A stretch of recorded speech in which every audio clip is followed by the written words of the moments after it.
Hey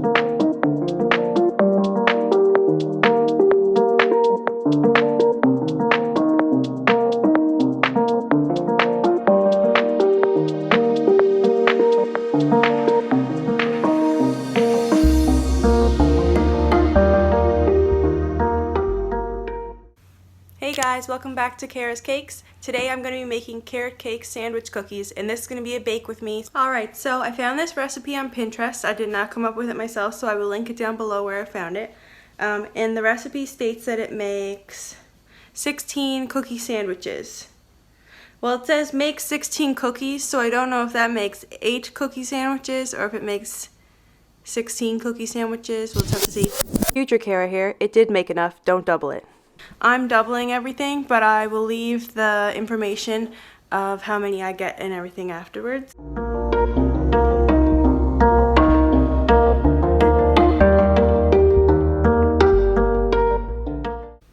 So for the cookies, you will need flour, cinnamon, baking soda, salt, nutmeg, eggs, dark brown sugar, unsalted butter, and chopped pecans. You're also going to need carrots. I forgot to say that. So you're going to peel and grate these carrots. For the filling, you will need cream cheese, honey, icing sugar, and salt. We're going to start by adding all of the dry ingredients together. So this is the flour. We're going to add in the cinnamon, baking soda, salt, and nutmeg. And we're going to whisk that all together.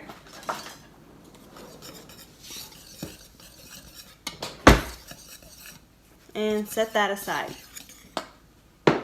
So you want your butter to be room temperature, but I just took mine out of the fridge. So in order to do that, we're gonna pop it in the microwave for 25 seconds. So you're gonna take the paddle attachment in your KitchenAid mixer and you're gonna add the butter and the brown sugar and mix until creamy, until it looks something like this. Next, you're going to add your eggs one at a time.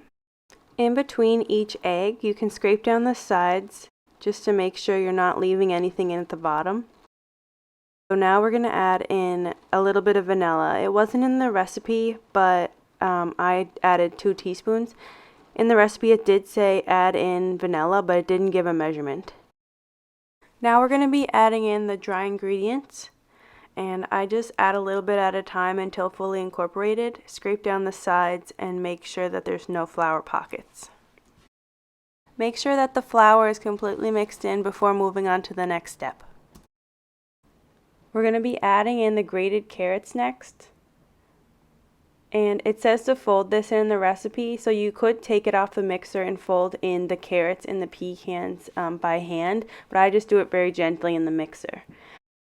After the carrots and pecans are mixed in, I scraped off the bowl and added everything into a clean bowl, covered it in plastic wrap, and put it in the fridge for an hour. I would suggest leaving the cookie dough in the fridge for more than an hour. I left mine in for just an hour and I thought they were a little bit sticky to form. Definitely leave them in for longer than an hour, maybe an hour and a half. Alright guys, so I have the dough chilling in the fridge for an hour. I have my baking trays here ready. I'm going to put some parchment paper on those. And then over here on the stove I have my cooling racks ready. And all of my ingredients are ready to make the icing. It doesn't seem like much. I might end up making my own icing. It just doesn't seem like enough to make an icing.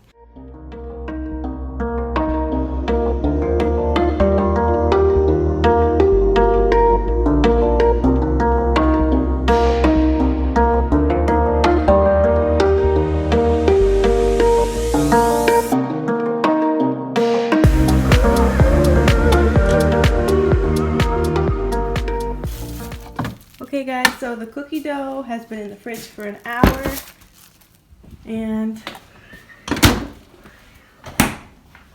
I'm going to scoop it all into little balls and put them on these baking trays.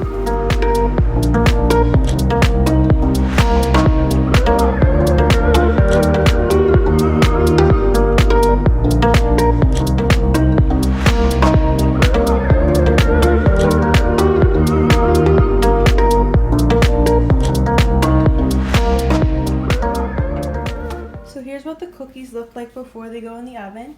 This is the first time I've ever made this recipe, so I'm just trying to see how they're going to turn out. I made these ones over here a little bit bigger, some of them. It was really sticky, so I don't know, maybe I could use some flour next time in my hands and kind of roll them that way. We're just going to put them in like they said, and we'll see how it goes.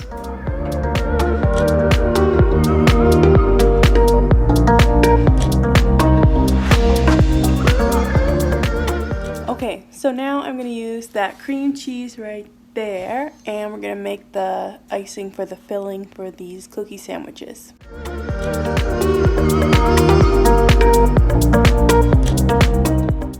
Take all of the filling ingredients and put them in the KitchenAid mixer and mix them on high for a few minutes. Alright people, so the recipe only calls for like a 1/4 cup of icing sugar or something. I'll leave it all down below.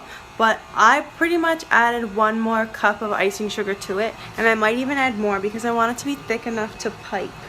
It might taste funny, but I'm going to add some vanilla and maybe some cream and hope for the best, because I just want it to be a different consistency than this. It's like too liquidy.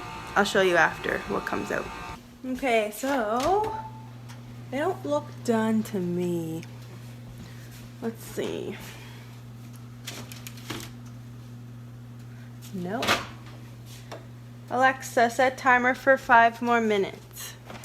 I had them in for 5 minutes and then I switched them around, and then I had them 5 more minutes and switched them, so I'm just gonna switch them again. Let's see what happens. I'm just gonna get my cream cheese ready. Just putting it in a piping bag.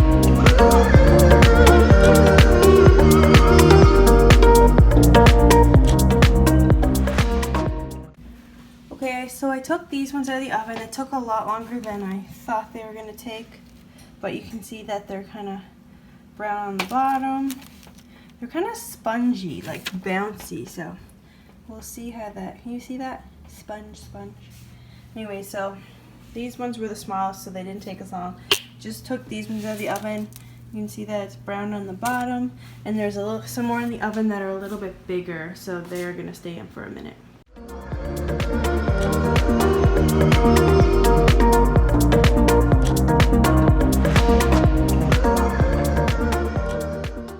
I ended up making 24 cookie sandwiches, so you definitely don't have to double the recipe if you don't want. So once your cookies are all cooled, you can flip them over on their backs and add a little bit of cream cheese in the middle, stack them, and it will be a little bit messy depending on your consistency, but these actually turned out really good.